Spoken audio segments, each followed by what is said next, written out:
We've all heard of productivity gurus explain how to get focused and get in the zone. But why is it so difficult to actually do it? As designers, co-authors Jake Knapp and John Zaratsky think a lot about creating things that are useful, and they've been fascinated by time management techniques. So they wrote Make Time: How to Focus on What Matters Every Day as a guide to help us use all these productivity ideas we hear about, instead of treating them like nice philosophies. The biggest insight is the idea of choosing only one highlight each day.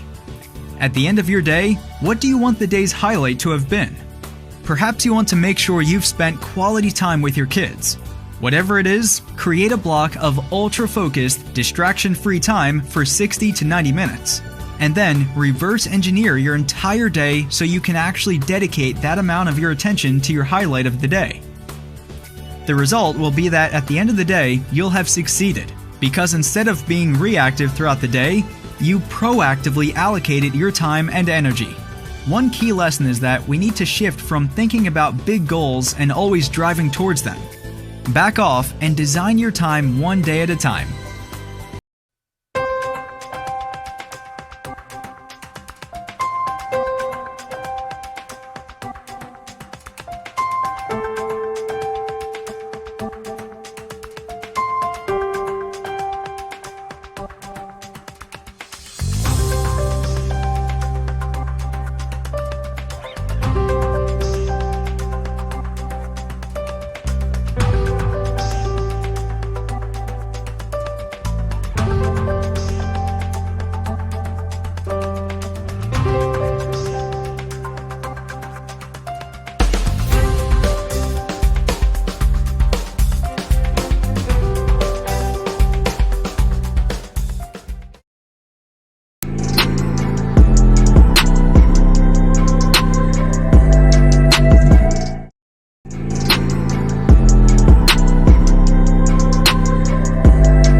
Hello, good morning. This is me, Cairo. Once again, thank you so much for tuning with us.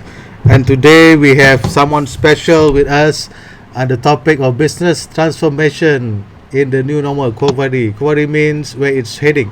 So we know in the pandemic situation, in COVID-19, for example, there are so many uncertainties, and we thought we would like to bring this topic up front, and we have someone special on this topic to comment and give an insights into this area. So I really hope that in the last, I think about a month or so, that this is the 15th sessions of ICE Chat. I hope it has been beneficial, and I really hope that we can gain more insights, more information, and more confidence for you. And now for today, we'd like to bring Mr. Affan. Let me see Mr. Affan, if I can get him on the line. Hello, Affan. Hi. Hello. Hi. All right. Thanks. Can you hear me well? Yes, I can hear you. All right. Good. So. Can you see me? Can you hear me well? Right. I can hear you well. Very good. All right. Thank you so much. Good to have you here. And how is it like for you today? It's good. It's good. Yeah. All right. So are you in the office today, or you are at home? I heard you have something in the office this morning. Yeah, I was in the office this morning and just got back. Traffic was Alright. very good, very clear. Okay. So managed to come back Yeah. on time. I was On in time, the office at 10:30. So I have 10:30. no speed tickets. All right. Good.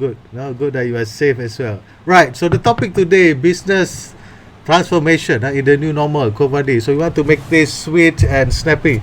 So what is transformation to you? Transformation. I think a lot of people have been hearing this buzzword transformation. A lot of Right. people misconstrue transformation versus turnaround. Turnaround is more about fixing a company. Transformation is actually moving the company from what they are today into something totally different. So that is what we call transformation. And Right. a lot of companies try to mix up between the two. But it's not wrong. It's just that typically people will start with the turnaround first. If they are having trouble in the organization, they will start off with the turnaround first before they move into transformation. But if the company is already doing well and they want to leapfrog into a new product or a new core business, for example, then they start looking at transformation. Right. Okay, so that's a good distinction you have there. But the thing is, I want to ask you, I mean, what have you got to do with transformation? I mean, can you tell us a little bit about your background? How did you get into this? That'd be nice, you know. Yeah. Well, I am an IT graduate actually. I'm quite a nerd before, but Right. I joined Petronas back in 1997 as an IT guy. But I love solving problems. It's part of my nature. I like to solve problems. And after a few years, I joined Kani, a management consulting firm. That was my first Alright. exposure to actually solving problems for clients in different contexts. And then from there, I discovered, hey, I enjoy doing these kind of things. Later in life, I got called into Kazana and joined the GLC transformation program. That was Right. how I was exposed to a proper transformation management office, a war room concept, how you do program management, we look at solutioning and so on. And since then, I've never looked back because even during my Kazana time, I spent a lot of my time in GLCs, in the government-linked companies. So I was Right. doing turnaround and also doing transformation. I see. Okay. Well, so that's how you got into this world of transformation, right? So, I mean, I just want to know why. I mean, the transformation is a buzzword. Right? Every few years we heard transformation, and particularly the last few years, right? I mean, corporate Malaysia. I mean, as like your experience in, you also in corporate Malaysia and FGV. We thought we heard about transformation after another, after another, after that. Not in FGV particularly, but in general, right? But why does company have to go through transformation? Why don't they just Yeah. go through? I mean, based on your definition just now, turnaround is sounds simpler, back to basics, so, fix some rough patches. But why must they go through transformation? Okay, two parts. If you talk about companies that is going through what we call a turnaround, typically it happens because they are already in bad shape. So financially they're not doing well, competitively they're not doing well. So they need to be competitive because most of these companies are public listed companies. So the shareholder pressure is there. They want to be successful. So they need to do a turnaround. But transformation, if you look at the competitive space, people do not want to be the number twos and number threes and number fours. And looking at, for example, COVID today, you can actually see a lot of companies need to innovate themselves and they require a change in mindset. And that requires typically a transformation program. Because a lot of Okay. companies tend to be within their core business for 20 years and 30 years and 40 years and never change. Suddenly you get COVID and you realize that, hey, I'm no longer relevant. For example, if you take the aviation industry, you're always number one. You're the leader. Well, you just sit down and do nothing, or you start thinking about what to start in a new business. Right. Yeah, I think that's a good point that you brought up there, Affan, where prior to this, companies always taking its own time, to do transformation. I mean, we heard about this many times, and because of COVID, suddenly there is a big wave of so-called realization that, oh, I mean, we got to do something about this. We've been talking about this, but the thing is, Affan, and do you think that company will really change, or it's just because of COVID we probably have this realization, oh, we got to change, because this is not the first time. No, I remember even in my, I'm not that old, but I'm that young, in the year 2000, right? We have the 97-98 crisis, and then we have Y2K, and then 10 years ago we had a great financial depression. There's always lingers about transformation, this and that. But do you think post-COVID will be much any different, or I mean, your thought about this? I would say this is quite different because if you look at the previous events that you mentioned just now, they are either financial crisis and so on, and there are companies that survived because they have the financial power. Second, everybody is not going through the same issues. Some companies are facing those issues, but some companies do not. For example, they have their own financial buffer, they have their own diversification, right? But if you look at today, everybody is affected, not just companies, but also people. Even, for example, if you look how we have to deal with clients, how do we have to deal with businesses? Suddenly you see no one's opening shop. This is coming Raya, right? Then how do you do your Hari Raya shopping? It is no longer relevant if you just rely on a physical shop. So it is totally changed. And a lot of people think that this is going to take about 2 months, 3 months, but people are already saying this is a new normal. Yeah. So for the next 3 years, social distancing is going to be there. Online shopping or online business will be flourishing. Right. Those who are in the traditional business most likely will drop out and will never come back, even if they have the financial power.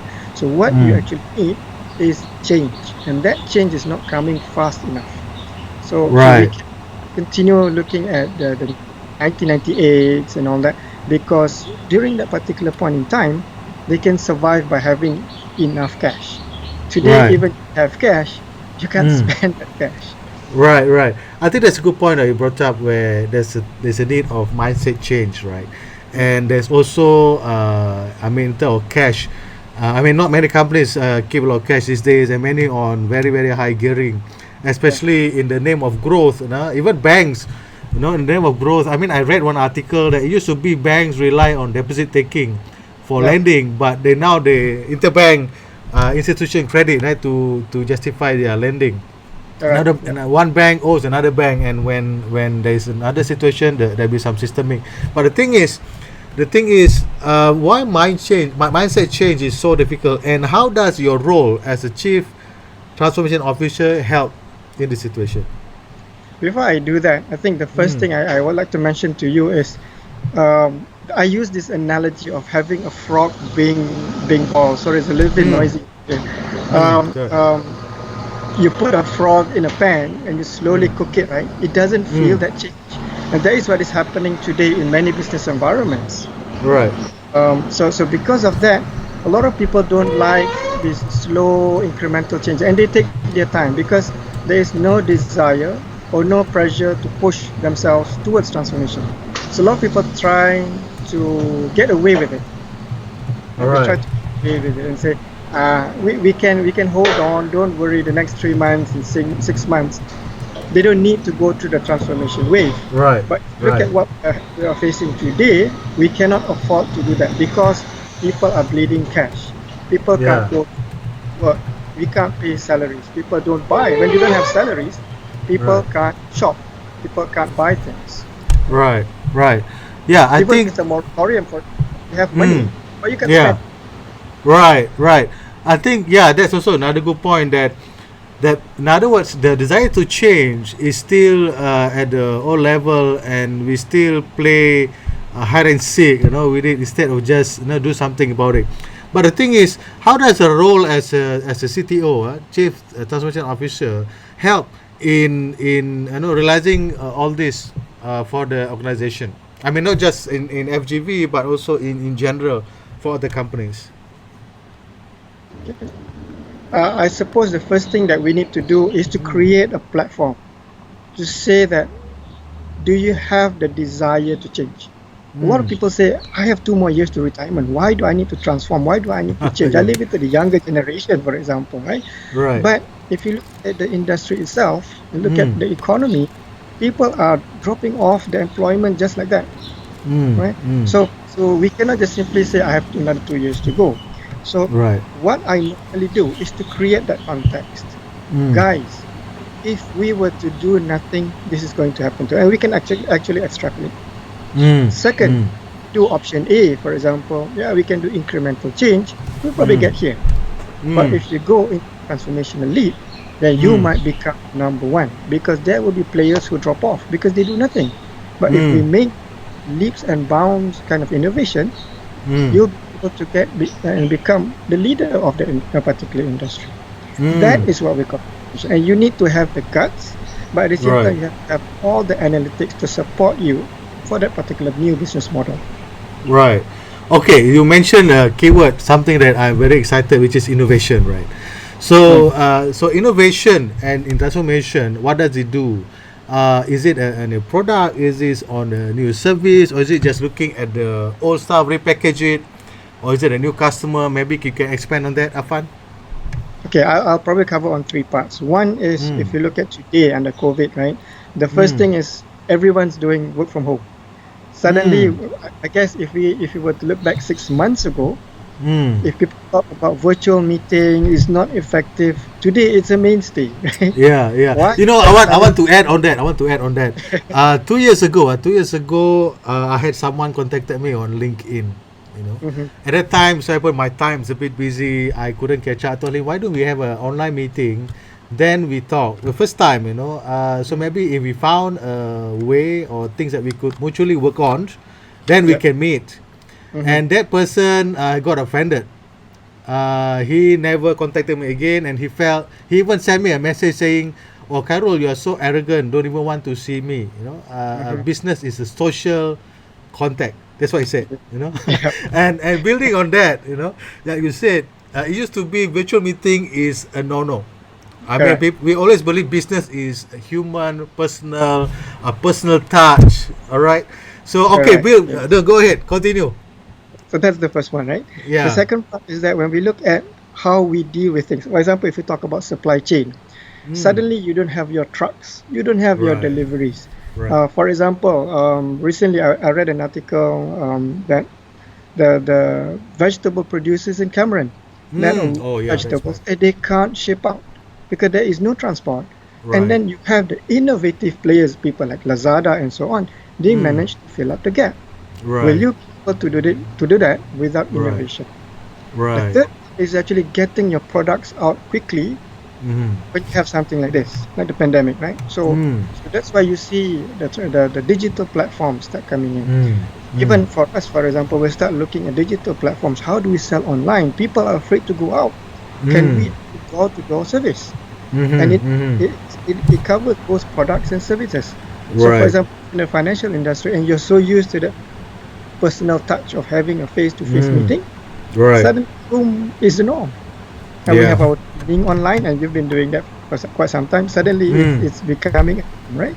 So even when we do selling, people who used to get offended, and we have, for example, in my own experience, we have board members who say, no, we must have a physical meeting. Today, in most of the company's standard operating procedures, it's all online meetings only. There's 70-80-year-olds, yeah, this is a big shit. I mean, I totally agree with you. You also mentioned a stakeholder that I admire so much, the board members. You know, I mean, they have a lot of experience, they have a lot of wisdom. I mean, there's no doubt about it. But I think the board definitely will have to adapt with this new environment. And I'm hopeful that this will be the, I would say, order of the day for the next maybe a few years to make sure that we can reinforce the behavior even more, right? So for someone like you, right, as a CTO, Chief Transformation Officer, what do you want to see happen in transformation? I mean, ideally, I met a CTO before. They say, oh, we want to do this, we want to do that, but they cannot get support. But forget about support for now. What do you want to see happening in the next few years as a CTO? For me personally, I would like to see not just a survival of the company, but also looking at the company moving towards a bigger direction, a total change in direction, because the traditional business might not work. Especially if you look at industries where you have natural resources. And you look at companies, for example, like Petronas even, right? Petronas is a very core oil and gas company. You do basically, exploration of oil and gas and so on, which is very, very cash intensive, labor intensive, but it is not sustainable because these are raw materials or natural resources that will deplete one day. And you can see many companies, including Petronas, moving towards renewables. Now, imagine Petronas doing renewables. I mean, if it's Tenaga, that's a little bit different, right? So imagine if you're board, if you are a manager in Petronas and you are, for example, an expert in oil and gas, suddenly the bosses tell you that, guys, we are doing renewable. We're talking about solar and wind and hydro. What happens to your skill set? And these are the people who will be affected the most. So in transformation, one of the areas that we tend to forget is the people who will be left behind.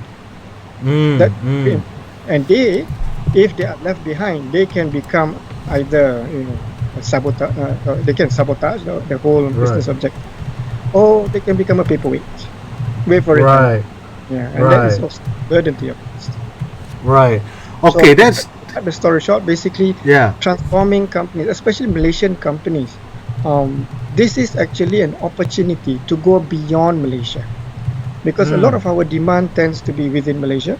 But if you want to become an international company or multinational, for example, you need to go beyond the Malaysian borders. So if you have a digital platform, it's Mhm. borderless. And you Yeah. can actually sell. For example, you're talking about gloves and so on. It's already global. So that could Right. be an opportunity. That could be an opportunity for many other business to do the same. Right. That's a really good point that you brought up.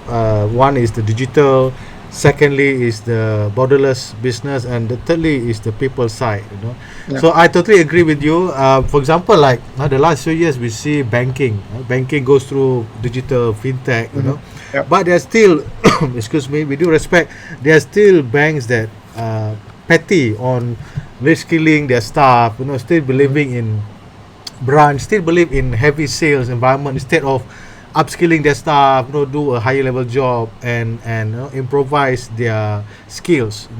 But now because of COVID, some of the banks are paid a heavy price where they have to close their branches. Not just online banking, you have to go to mobile first kind of banking situation like this, and because of that, the people probably left behind and unable to move forward. They probably retain in the company, but they are not able to do more Value add. jobs, right? They're not value add into the process. So in your opinion, what must, as a CTO, what does what do we need to reskill our people? I mean, what sort of skills that you think suitable for them, and how can they see the benefit to them? Sometimes the staff also have an issue. I mean, I'm in the coaching training business.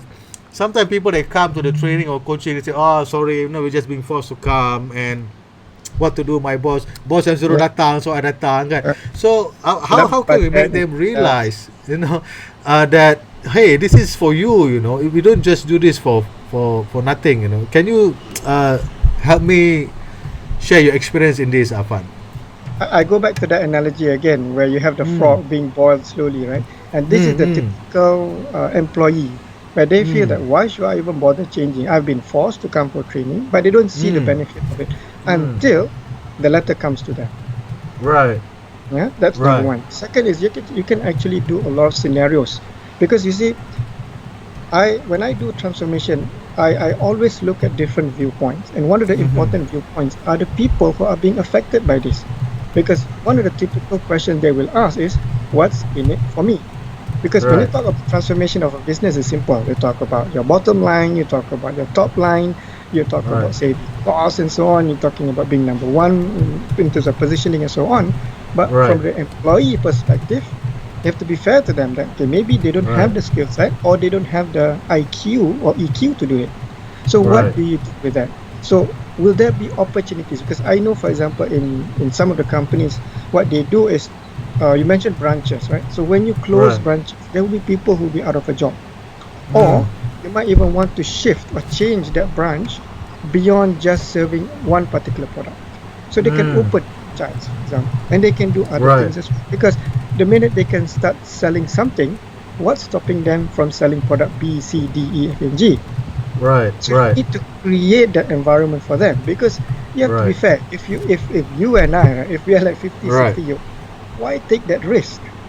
Yeah, I that's right. change and jaga cucu. Right, But if right. you can give them an opportunity where they see, hey, if I do this, I can create my own wealth. I can create, for example, my own groups and businesses, and it's supported by the organization. They provide me some sort of value chain in terms Right. of product brand. So why not? And a lot Right. of times, this is actually missing. Right. Okay, that's a good point, Affan. Of course, it is easy to say before we do it, but I also know that some companies, for example, for them to go to other business. Let me give an example. One 5-star hotel that I know recently said that they are now partnering with one of the delivery providers. I don't want to mention which company, to do delivery of fine dining food. Right? Okay. So so this is again a new business model. It's a 5-star hotel. Normally they don't serve fine dining ready to eat food. No? You have to serve a la minute, ready fresh, right? So for them to do that, they need to go to the board and change policy. It's not just about finding a new idea, it's about changing policy.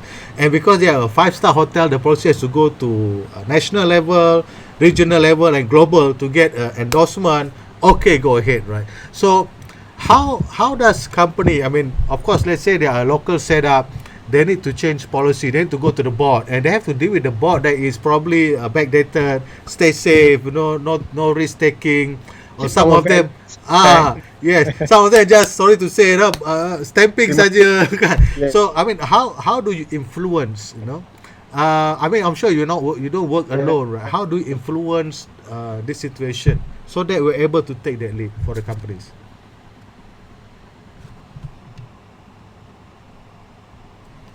Affan, do I still have you? ABC, right? So while waiting, that's Affan, and we are talking today. Yep. Are we still get you? Hello,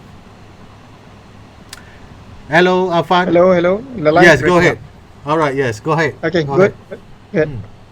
Sorry, I didn't hear your question just now. Can you repeat that? Yeah. So how does someone like you influence the board to take a change in policy bigger than just doing the incremental change, right? And I'm sure you're not working alone. So how do you get all your team member, the C level, go into this direction? I think the first thing that we normally do is to look at context. Second is to look at the scenarios, what's happening around us. Looking at our peers, our industry players, what they're doing. Then that's number 2, because you can get the pulse and see where is the direction moving. Third is actually to use analytics, and this is something very, very important today, because you cannot just simply rely on gut feel alone. Gut feel is still important, but looking at the numbers. You mentioned just now, you talk about food, fine dining food. Right. The first question that we should be asking is there a demand? Right. Now, if you are to debate or to discuss or even to argue with a board member, right, they will tell you no. Fine dining taste, it must be served in a hotel. But if you have data, if you have trends, for example, and you can show them that it's actually the opposite. It's a growing business. And it can actually be done, because if you look at even today in COVID, suddenly our wives, for example, are master chefs. Right. And it's all through YouTube and Google. Right? Yeah. We are also doing all the cutting of onions, because why? Right. We didn't even know that we can actually do that. So if you can actually change eating into trends, or what we call looking at buying an item, but looking at experiencing food, for example, that will be different. Then people might enjoy that. Hey, I created this food based on the instructions given by the for example, the chefs, and I made it. And imagine the number of virals that you get, by hey, if he or she can do it, why not I? So you probably will create a new type of deal. Right. Affan. So, for example, recently one of the joints actually they ask us, hey, that's pretty good. I will definitely so. And I probably get another additional 10 clients, 10 customers. Right. There's a question from the comments here from Anindita. Yes, Prof. Anindita. She's from Taylor's. She asked a question: how can organizations create avenue for bottom-up ideas of transformation or business? Any examples? Okay. This involves typically culture. For an organization, I take 2 examples. One is an organization that has gone through scandals and corruption and so on, right? So you don't have any trust within the organization. So you can forget actually having some sort of a open-ended discussion with many people, right? So what you need to do is to have a very good leader that will say that I am here to listen to you, and that requires a lot of communication. It's hard. I can tell you, it's hard. It's not easy, because why? In a typical scenario, these people who have ideas, might be seen as so-called whistleblowers or trying to disturb the equation. Right. Right? You might expose more corruption and so on and so on. That's the first scenario. The second scenario is companies who already have that culture. And this is where you see leadership, the type of leadership where it's a little bit more open. They are typically social media. Right? They have Twitter or Facebook or IG. The company itself is very active in the social media. They also have physical areas that allow you to come in and provide ideas. So, I mean, we've seen, for example, companies with idea boxes, right, or suggestion boxes. Right. How often do you see those boxes have any piece of paper inside? Very, very seldom. Yeah. It doesn't invite you. And at the same time, if you put your idea in there, who's going to pick it up? Yes. So you need to give credit. So, for example, if somebody gives you an idea, it goes to, for example, a website or a Facebook, there will be people, for example, in the innovation team that will pick it up and say, hey, I think this is a good idea. And you give credit or acknowledge to the people who provide you that information. Right. So with that, you have this so-called quick wins, because it's not easy to build that trust. So you need to tell people, guys, I received this idea. I like this idea. I want more of it. Then people start thinking, hey, that means I can give ideas and I will not be punished from giving these ideas. Right. So you can see there's two different starting points. Right. One is companies with corruption scandals. They will take a longer time. This is what we call turnaround. You need to fix some of these issues, but you also need to have leaders who are willing to communicate. And at the same time, if you have issues, you have to address it, with a disciplined manner. Right. But if you have ideas, you also need to give them an avenue for that. Right. You know, Affan, I think a few days ago there was a viral content from Jalil Rashid, the CEO of PNB, the new chief in PNB, and I'm showing it on the screen right now. If you could see them, he somehow modeled a different kind of leadership. If you could see them, and I think we spoke about it also yesterday. And that post travel, and he came up with a number of threads, and one of the thread that is become popular is working from home is now a permanent option, not just in MCO, right? I mean, from the look of it, he somehow fit the model that you said just now. But I don't want to comment more on that because he just new on the ship.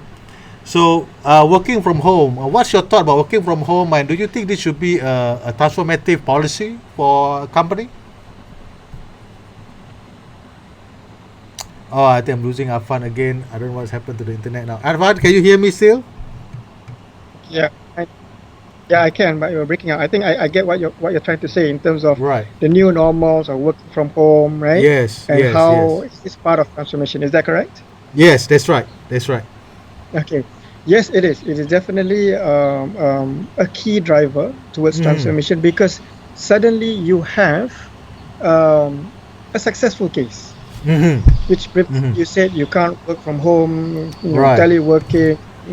Suddenly it becomes a necessity, and from there you can actually enhance or expand that kind of practice to other people, because then you actually create a new segment in the market, because there will be a lot of people from home. There will be a lot of offices that will be empty, and then when people are working from home, you also have access to people in terms of the marketing segments, product segments, service segments, because a lot of people say, hey, I'm now at home, but I also need certain services. Right. So I always look at it from that positive. In fact, if you look at companies like PNB, when they talk about working from home, then you also need to look at applications. How would your applications and systems support your people? And certain things, for example, you don't have to create it yourself. In fact, they are using MySejahtera, for example, which is already available in the market. So why bother about building up these new systems? And that is also a change in the procurement policy for this kind of organization, right? Suddenly, I mean, from my own experience before, whenever we have a tender exercise, and we try to include startup companies, and it's very, very difficult, because why? You're trying to compare yourself, a startup company, with an SAP. What kind of evaluation criteria do you use? One company has been for like 30-40 years, very strong financial backing, versus a startup company that just started 2 years ago and still has not money, but they have an innovative product. This is time for them. Yeah, that's a good point, Affan. I really like talking about this. Certainly, I know your background is in procurement as well. You're one of the quite popular procurement. I was told. This is true. Some of my clients as well are facing some situation where the budget is being cut. The cash is depleting, so they are unable, no longer able to engage big media company, for example. Yeah. And they need to engage freelancers to do some graphic, managing their social media account, but they don't have a policy to engage a freelancer, right? Yeah. You cannot pay freelancer 60 or 90 days payment cycle. It doesn't work, right? It doesn't work. Yeah, it doesn't work. And sometimes, and because company cash is depleting, sometimes they make fuss of so-called higher fee charged by freelancer. Yep. But of course much lower than the big media house. But to them, they compare. For example, you want to maintain someone to maintain your social media account, you pay maybe 10,000 per month for freelancer. And then That's the a lot guy, of money. yeah, more open. But the client say, oh, I only pay 5,000 for my media person. Why should I pay you 10,000? But the freelancer, he doesn't know, have to wait for 60 days of payment, right? Yeah. So those are costs of doing business, right? So I think that's a good point, that this is a good time for companies to change a policy, because why it is still happening. So we can always adapt. And I think the move by PNB Jalil Rashid, I hope, set the what I call pave way of a new kind of direction, and testing the policy and see how it works. Because if the pandemic is over, there is not much you can do, because it's over already. We go back to our normal, right? Okay. So Will I it want be? to be. I'm not sure. Yeah, I'm not sure, but again, I think it's a good example, and Jalil Rashid so far modeled the so-called the leader of future that we need. Especially when he did the press that's not press conference. That's a more presentation of the board, of PMB meeting, right? Board meeting, business plan. That's right. Okay, so on innovation, I want to dig a little bit on innovation. Prior to this, we observe a lot of company innovate based on stability. Just people are doing something, just go with it. Don't touch anything sensitive, right? And then during COVID, people innovate because of they are in adversity situation. So people change right away. Someone who has a nice food but don't have delivery service, they will close shop. Right? So what happened now after COVID? People probably will innovate based on survivability. You mentioned just now survivability, but the thing is, survivability is not enough. You need to go beyond survival. So in your opinion, Affan, so post-COVID, let's take a long-term look of the situation. For survivability purpose for company, I want to ask about the people. What does the people need to do and expect in the survival mode of company from transformation perspective? From a survival mode, I would say preserving your position, preserving your product and brand. So you will do whatever it takes to keep, for example, if you're in the product or FMCG industry, for example, you want to make sure your brand is still in the supermarkets. That's basically it, right? You'll probably try to innovate in your supply chain, get some players to come in and so on, but that's it. So it's actually quite different than companies that is talking about moving or taking a quantum leap. It's very different, So what kind of people do you need, for example, to maintain survivability? People who have wisdom, people who have innovation as well. You probably need to have a diverse group as well. Mix them up. One thing that I do quite well in many of my transformation projects is I mix people who are in their 50s, people in their 30s and 20s. Get them together in a room, challenge the ideas, and then come up with something. And it's good to have quick wins as well, because there'll be a lot of bystanders. Around you. In transformation, there'll be a lot of bystanders. They will say, for example, we've done that, it doesn't work. People will say, you go and do it. We'll wait and see. And there'll be a lot of these people who are praying that you fail in the transformation. There will be. Right. In fact, we look even on the social media. There's always people who. Sometimes we have those kind of people who enjoy seeing failures. So it's these kind of people. Sometimes you just park them aside, but there are also people who are 50-50. So you get them involved. Once they see that, hey, I think this is workable, this is manageable, I can get something out. I get credibility from it. And in fact, if you talk about the millennials, they love it. They like visibility, they like credibility. So you give them projects, and they're successful, they will go very, very far. And I like to mix this kind of people because why? With Right. those who are wiser, those in the 30s, those in the 50s, for example, Right, they have a right. lot of experience. They can actually help look at different perspectives versus the millennials. So you probably will Right. get with a very good product in the end. Right. You know, Affan, you mentioned what you call a group of people. Two groups. One is the young, one is the seniors, right? I mean, Yeah. often in my line of work, I meet this kind of people as well. But I notice the young people have their own style, which is, hey, you should be teaching me. I know I'm the young ones. I have a lot of ideas. But the senior might thinking, oh, you should come to me instead because I have the wisdom, I have the experience, right? But the two never met. And it needs someone like you to help them put together and all that, right? And you're right, there's some people who are hopeful that we fail, some bystanders, right? At the same time, the thing is, Affan, how do we? Okay, the young people are understandable. They are young. They probably not have an experience, yeah. But for the senior people, right? How can they be more bigger than themselves? Be more compassionate, be more empathetic to go down and help out these young people see the benefit of doing something different. Can you share a little bit about your own experience? Yeah, so I'll take those two groups. You have the younger groups, and then you have the what we call the older group, right?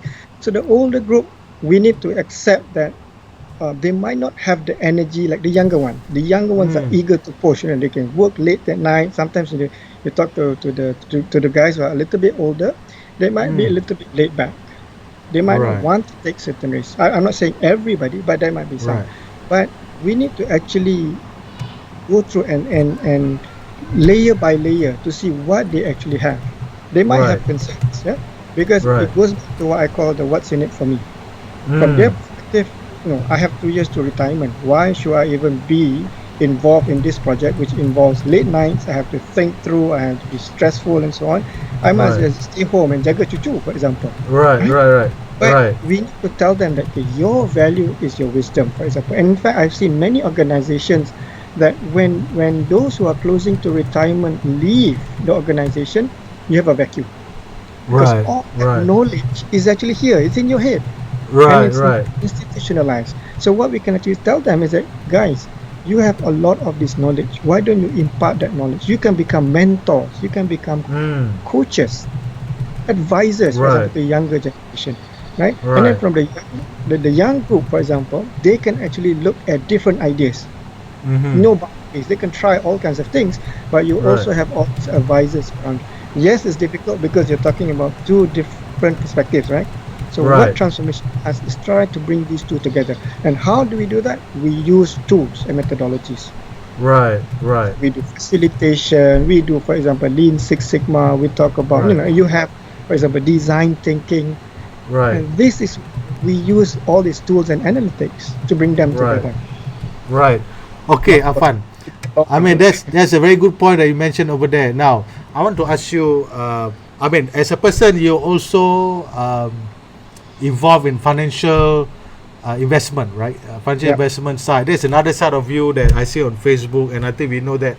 So, how do you make? I want to ask you a little bit of controversial question. How do you make that transition, or to have this other side of you? Because as a chief transformation officer, I mean, people, I mean, we would know that you have enough salary, you have enough stature, you have enough position in the company. Yeah. but why do you go into this financial investment, and how do you make that change? Oh, I lost Affan once again. Oh my goodness. Affan, are you still with me? Hello. Right, there's Affan, guys. That's Affan. I just want to summarize, but I'll try to get him back.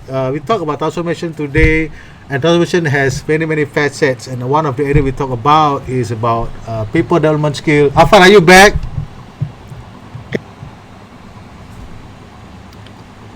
We talk about people development skill. We talk about change in organization. We also talk about change in policy. We also talk about getting people on board, reskilling, upskilling them. And transformation is a thing that is not easy, because it involves not just a simple patchwork or turnaround. It also involves more than just change business model. You also change maybe people, change the leader or change the CEO. Let me try to get Affan once again. See if he's still around, because I know his time is quite tight. Hello, Affan, are you still with me?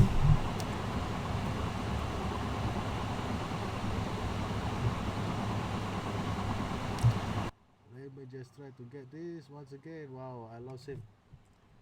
All right. So while waiting for Affan, so with that, this is again Ice Chat, innovation, Hello. change. Hello, Affan, you're back. All right, good to see you. I'm Okay, don't worry. All right. So how did you get into this financial investment, and can you share with us a little bit about your own experience? Well, okay, let me make it short. Yeah. I've known this close friend of mine for more than 10 years. He's in this financial industry. But I was trying to avoid as much as possible because I don't quite believe in this until about 2-3 years ago. But we always keep in touch with each other, and he just gave me an advice about the stability of the market and stability of jobs, and looking at my talent. Why don't I go and help other people out there who probably need that financial management, people who don't have jobs, and I can do leadership training as well. In fact, I'm a certified trainer. So I decided one day that probably, I'm not that financial savvy before, spend a lot of money on all kinds of things. Then decided maybe I should get myself into this. Once you get into your 40s, you start thinking about retirement, thinking about your kids and so on. Right. And then from there, I joined this particular agency called 80/20 Empire. And from there, I learned a lot from my friends, from my colleagues, and we have a lot of training programs that this is something that we can actually do even on a part-time basis. So no matter how busy I am, for example, the social media can actually help me do that job. Right? Right. Second is that my own networks. I have a lot of friends who actually have a similar issue like mine. For example, we're all thinking about the same, right? We're thinking about our kids growing up, going to universities. Some of us are getting much older than others. We have diseases and so on. That you think about, hey, if I have these kind of problems, will I be able to get money for the family? That's how I discovered that in this particular program, we have passive incomes and we have active incomes and so on, and we can actually have other people learn and replicate. So I have that talent of looking at people, getting people in the program. And you realize that when you are in the program, then you can build up your big whys. For example, we call it a big why, right? Then you start seeing what drives you to get more income. What drives you to get more people to be part of the program. That's how we did it. So it helps me balance between the two. Right.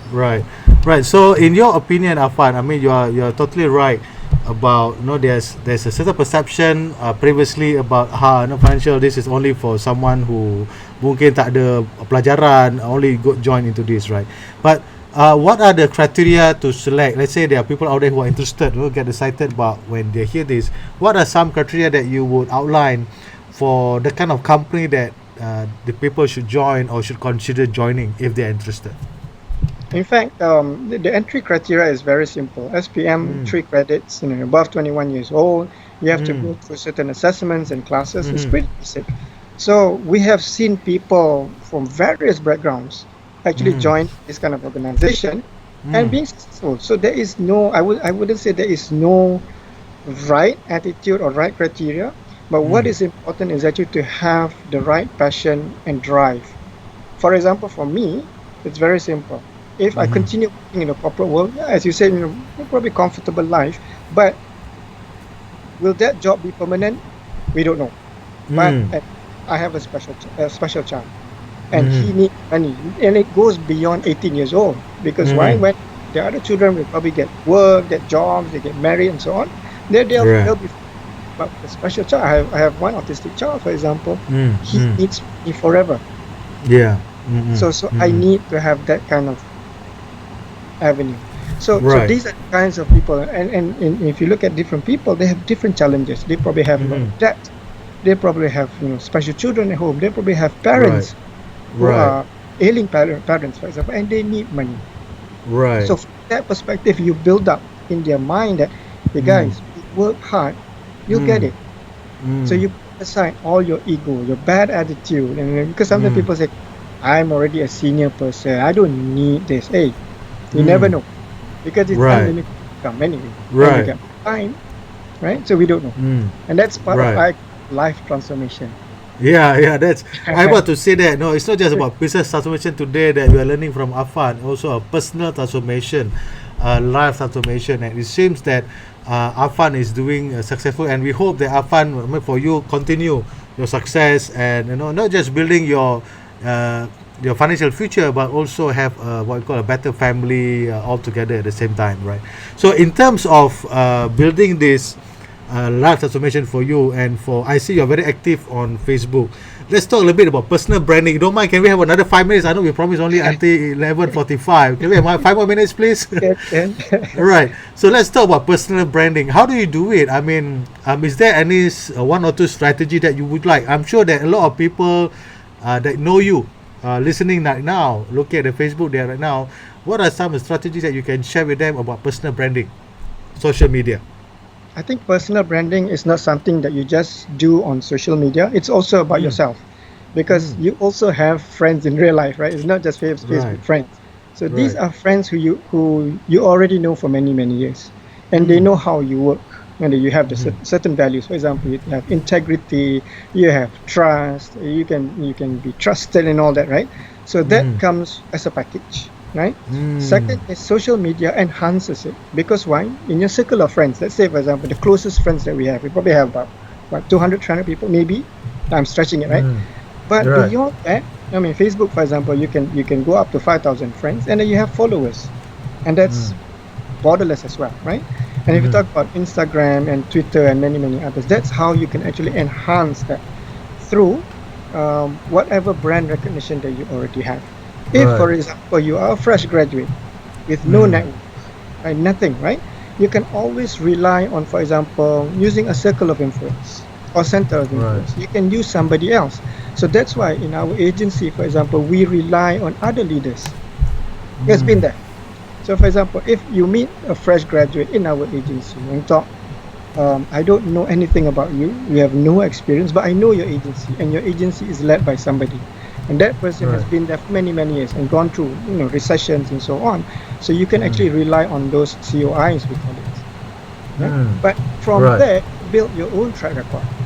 Let's say, for example, you, right, as a client, and if you feel that if I'm doing a good service, right, then I was like, hey, I know Fun is doing this and this, then word of mouth spreads, right? So it goes beyond social media.